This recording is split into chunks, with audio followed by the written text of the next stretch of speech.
Sabuga Bandim. Se inscreva. Bora pra aula então?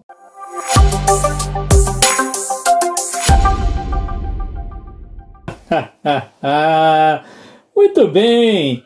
Olha a gente aí, ainda na Idade Moderna. Eita! A 15ª parte do nosso estudo. Bora lá? Hoje a gente está começando um tema novo, as grandes navegações. Sem aquela questão, por favor, hein, de ficar imaginando assim, tá, primeiro aconteceram as reformas protestantes e a reforma católica, depois as grandes navegações. Não, porque a gente sabe que o tempo histórico tem dessas coisas, não é? A gente mesmo vivencia isso. Duas coisas acontecendo ao mesmo tempo, não é verdade? Olha você aí, ao mesmo tempo em que assiste a esta aula gravada, mexendo no celular, atualizando o Face, enquanto isso sua mãe lá no quintal dando uma vassourada no cachorro, seu pai futucando o dedão do pé no sofá da sala. É muita coisa acontecendo ao mesmo tempo. A gente chama isso de concomitantemente, não é verdade? Tem dessas coisas. Então, olha, a gente na hora de estudar, estuda tudo separadinho. Mas no fato, quando acontece, etc., é tudo misturadinho. Não morra, minha filha.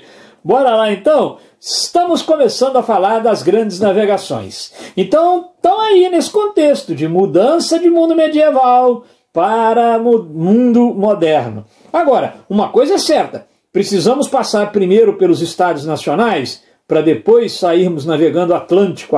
Sim, com certeza.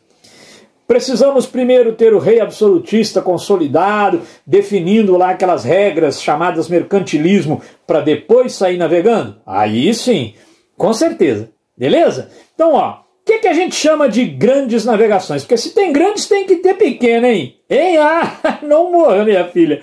Claro que tem as pequenas. Lá na Idade Média, regra geral, a pouca navegação que era feita no Mediterrâneo e a curta distância. Damos a elas o nome de navegação de cabotagem. O que é navegação de cabotagem? Navegação a curta distância. Olha, o máximo que alguém conseguiu ir longe lá na Idade Média foi no século XIII. Marco Polo. Ele conheceu o Extremo Oriente e o que se sabia naquela época era baseado nos relatos dele, tá bom? Mas ó, nós estamos falando agora de começar a navegar pelo Atlântico. Nessa época ninguém conhece Oceania, ninguém conhece América e ninguém conhece sequer a parte de baixo lá da África. As pessoas não sabem bem se tem uma passagem para o Oriente, se não tem, ou seja, era bastante desconhecimento. Então, ó, vão conceituar grandes navegações. Grandes navegações é o nome que a gente dá a um processo que durou ali no século XV e XVI de navegar e explorar o Oceano Atlântico. Se eu quiser fazer uma comparação antes, navegação de cabotagem. Agora, grandes navegações. Cabotagem, curta distância. Grandes navegações, longas distâncias. Ok? As navegações de cabotagem tinham como palco Mar Mediterrâneo, Mar do Norte. Aqui estamos falando do Oceano Atlântico. Então esse processo de desbravar, de explorar o Oceano Atlântico é o processo que a gente chama de expansão ultramarina, para além do mar.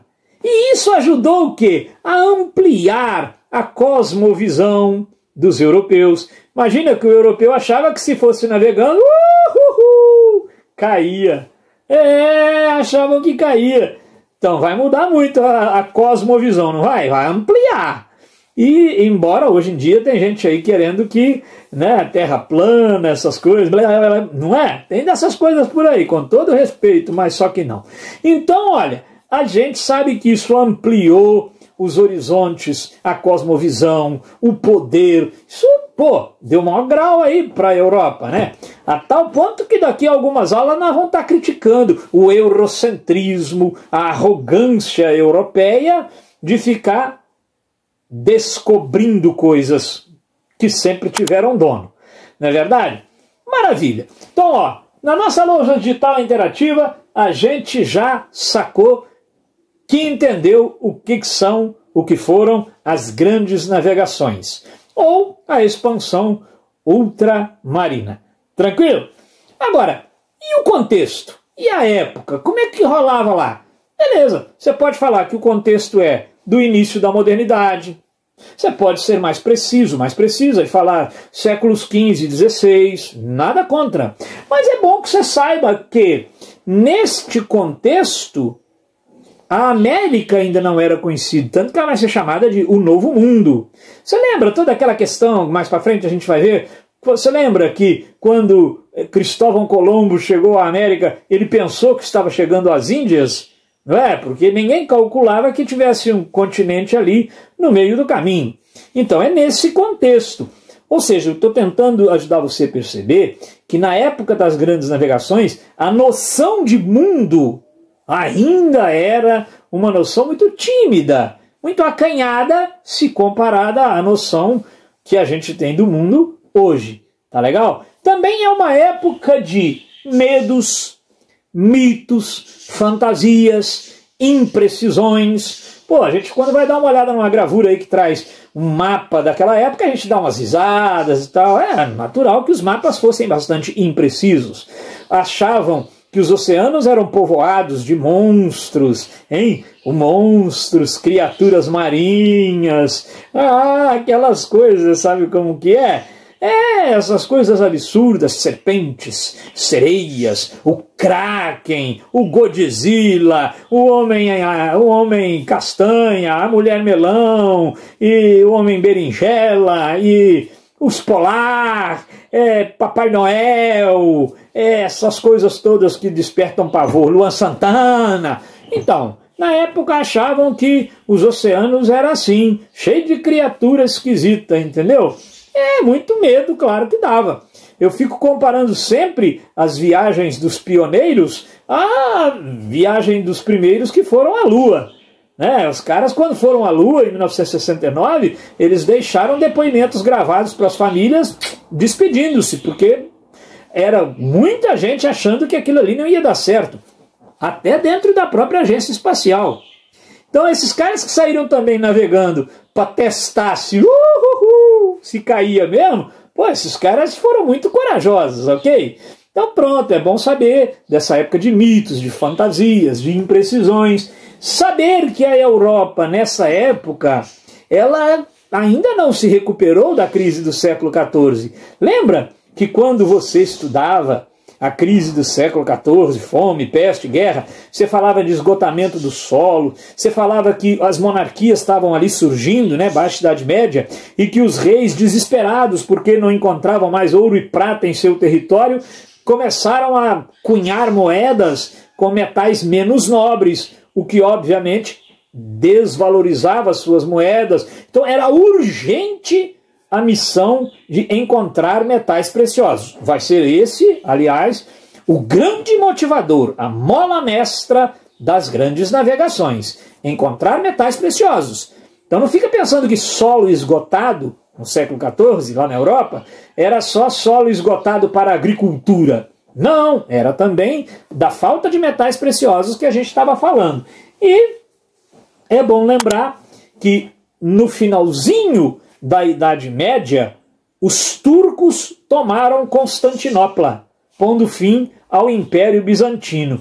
E estrategicamente, naquela região, encontro de muitas caravanas europeias, estrategicamente os turcos ocuparam um lugar muito movimentado para o comércio. Então passaram a cobrar meio que um pedágio dos europeus. Então, olha, as grandes navegações, além de ter essa grande meta que era encontrar metais preciosos, também era a busca de novas rotas para o Oriente, para tentar escapar do pedágio que os turcos estavam cobrando.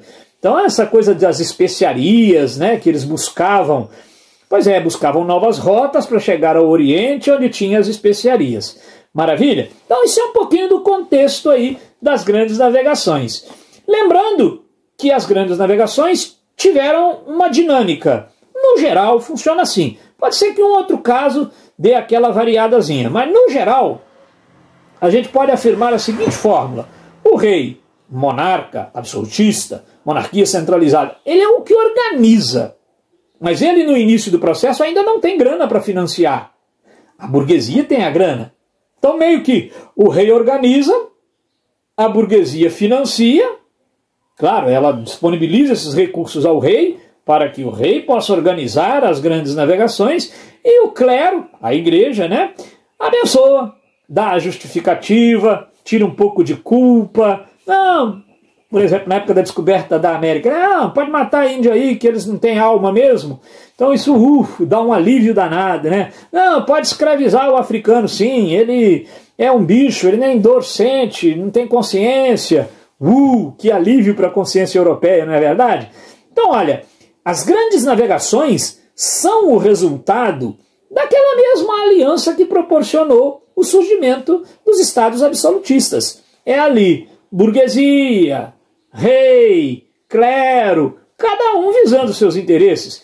Claro que o rei, com as grandes navegações, ele quer expandir o seu poder. Claro que a burguesia está de olho no retorno financeiro. E o clero, além de poder, claro, também lucrar, ele está de olho na possibilidade de novos fiéis. Afinal, você acabou de sair de uma aula de contra-reforma, não foi? O que o clero precisava, além de barrar o protestantismo? Conquistar novos corações e mentes. Beleza? Então, ó, força na peruca, que nós estamos precisando.